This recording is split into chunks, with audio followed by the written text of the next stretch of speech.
10, 9, 8, 7, 6, 5, 4, 3, 2, 1, 0.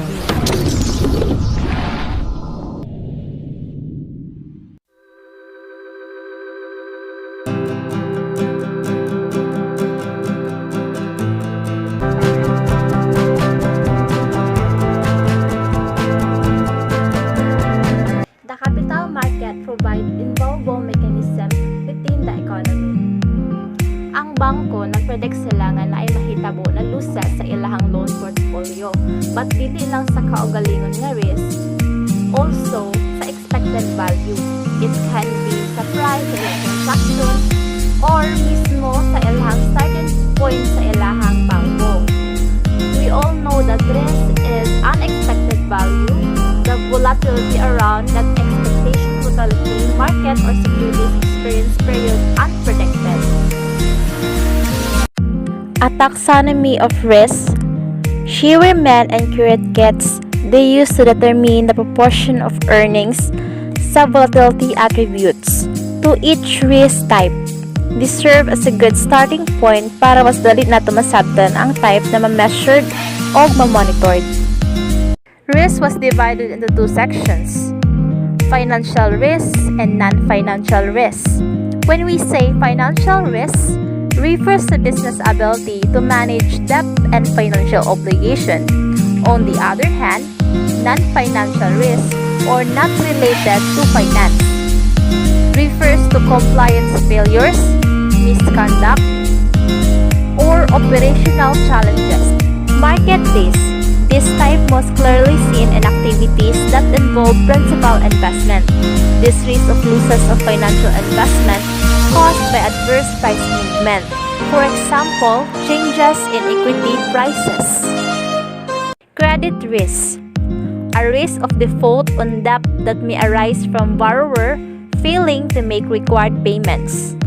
For example, ang consumer ma-fail siya og bayad due on mortgage loan or any other kinds of loan. Ang company dili mabayaran ng asset secured fixed or maroon ang other counterparties. Asset liability risk. A conflict between asset and liability profile being unable to meet short-term financial demands. Mahitabo lang siya if ang firm na short sa funding to support long-term asset. Long-term asset not be able to be liquidating, converting property or asset into cash in time. Operational risk. The risk of losses caused by fail to process policies system. For example, data hacking. Business risk. Anything that threatens a company's ability to achieve its financial goals. For example, damage by fire, floods, or any other natural disasters. I'm Mary Chris Patriana Bulado. Here's my topic about metric used to measure and monitor risk. Ang qualification nga require duha ka sets of calculations. First is pagtinukon sa ang kwalipikado isip buffer alang sa risk gi-question. Second is paghihap sa potential na peligro mismo and comparing this to buffer aron masiguro ang igong protection. Key buffer against risk in capital market firms. Through times, bank have felt or have required government assistance because they had shortfalls in capital, lack of liquidity, or combination of the two. In addition, liquidity and capital shortfalls can blend together in times of stress, with perceptions of inadequate capital leading to all stakeholders in capital market firms, including regulators and investors, maintaining a keen focus ensuring adequate capital and liquidity levels. The difference between assets and liabilities. Assets decline in a value. Capital is the cushion that banks hold against these losses. Bank balance of capital, including cash, government securities, and interesting loans. Examples, letters of credit. Ang Tier 1 of Tier 2, a bank have issue a number of contingent convertible capital instruments. These are hybrid securities that convert from debt-like instruments. Depending on the precise nature of this contractual triggers, these instruments can be classed as either additional, Tier 1 and Tier 2.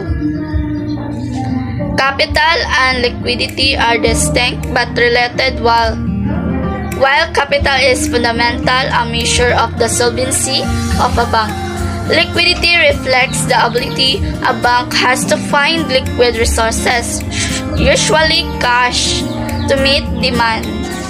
Measure 1 and Measure 2. Ang Measure 1 such as U.S. government discounts notes, U.S. Treasury bills. While liquidity crisis can be sudden, DR is rarely instant. That's all. So, within the capital markets, there are 6 bodies included. First, SEC. Second, FINRA. Third, FED. Fourth, OCC. Fifth, FDIC. Sixth, CFTC. First, SEC. SEC stands for Securities and Exchange Commission. SEC is to enforce the law against market manipulation, and there has 3-part mission. That is to maintain fair, second, orderly and efficient market. Second is the FINRA. FINRA stands for Financial Industry Regulatory Authority. FINRA is dedicated to protecting investors and safeguarding market integrity in a manner that facilitates vibrant capital markets. Third is the FED. FED stands for Federal Reserve System. FED is the central bank of the United States, and Congress created the Fed to provide the nation with a safer, more flexible, and more stable monetary and financial system. Fourth is the OCC. OCC stands for Office of the Comptroller of the Currency. OCC is chartered to regulate and supervises all national banks and federal savings associations as well as federal branches and agencies of foreign banks. And fifth is the FDIC. FDIC stands for Federal Deposit Insurance Corporation. So the FDIC is to ensure deposits, examines and supervises financial institutions for the safety, soundness, and consumer protection, then make large and complex financial institutions resolvable and manages receivership. And the last one is the CFTC. CFTC stands for Commodities Futures Trading Commission. The CFTC is to foster open, transparent, competitive, and financial sound commodity futures, options, and swaps markets, including markets for agricultural commodities. So that's all the next. Managing counterparty risk. Collateral posted and held as margin is an important element in both cleared and bilateral derivative trading. For instance, a clearinghouse will generally require each of its counterparties to post 2 forms of margin. First is initial margin. Initial margin is the percentage of the purchase price of a security that must be covered by cash or collateral when using a margin account. Variation margin. Variation margin reflects the daily change in market value of the contracts, the daily gain or loss of contract due to market movements. Wrong way risk. An example would be a gold producer selling gold forward to a bank as a hedge. If the gold price falls, the producer is at greater risk of default. However, the bank's credit exposure to the producer decreases since the bank is paying fixed and receiving the floating price. Liquidity risk matrix. Assumptions are made as to quality of assets with differentiated haircuts applied to values of certain assets, as well as rollover rates on assets scheduled to mature in 30 days.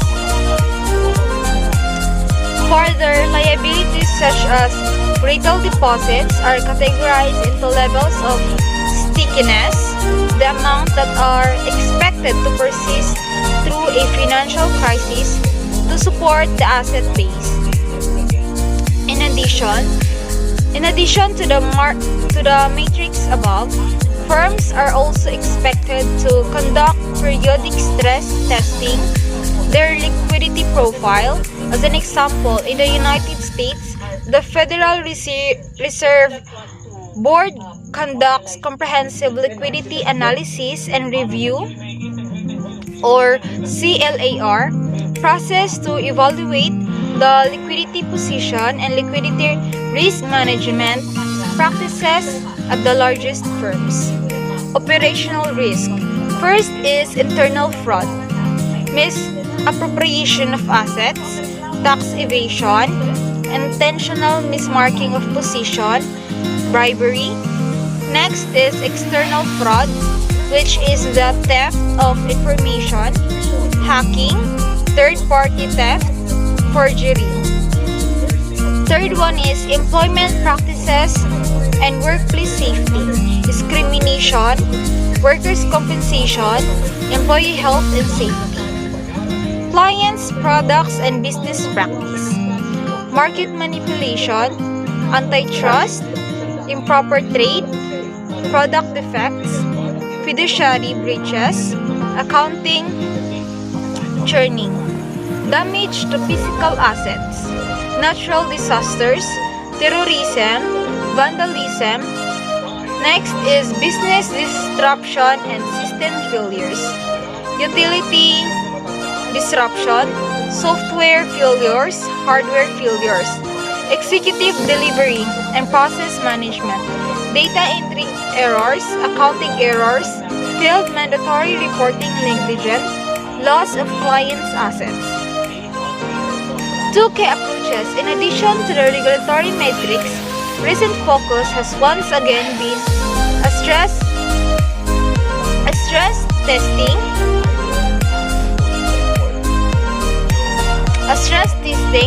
testing and scenario analysis to test the vulnerability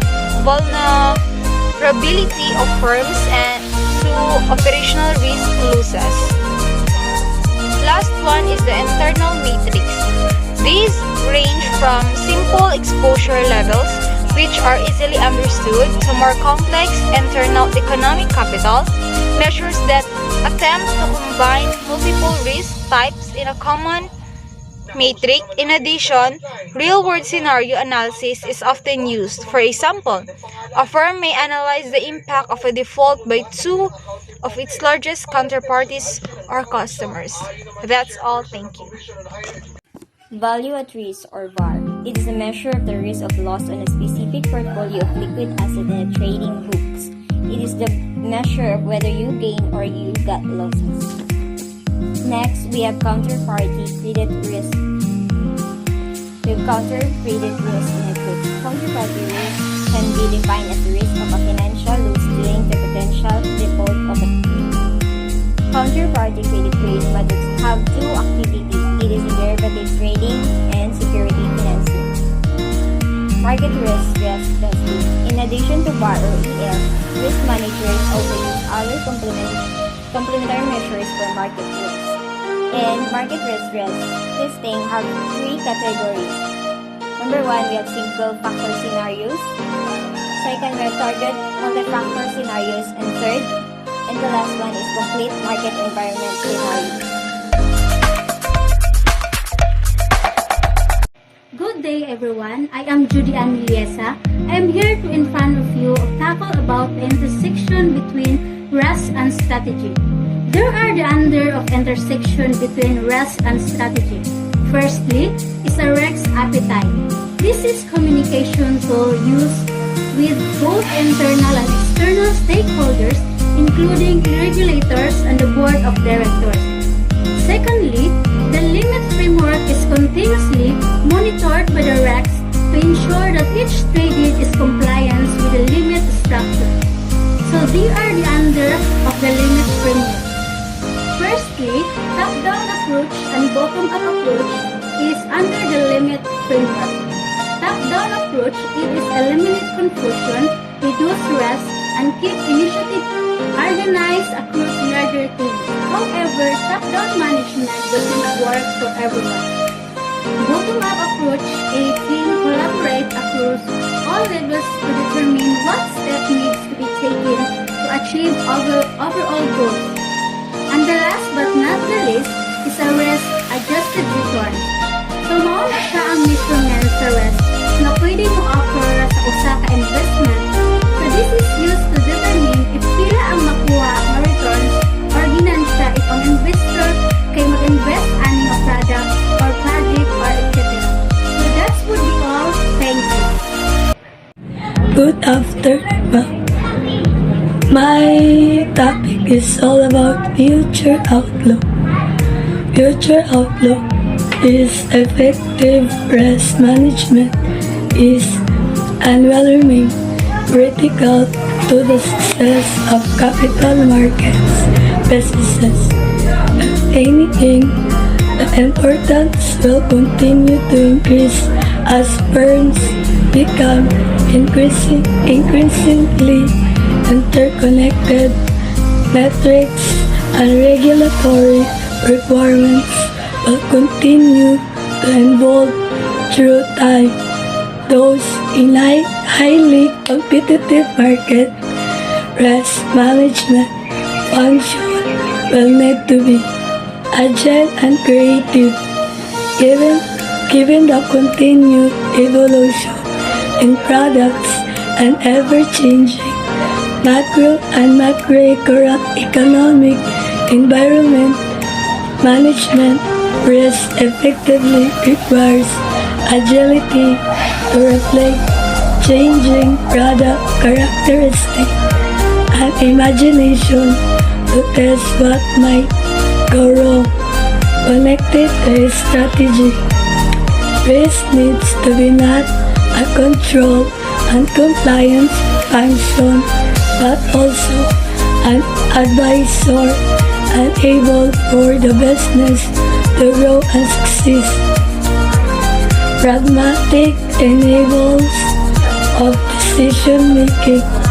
Risk management in capital markets requires careful balancing of complexity with real world management of risk.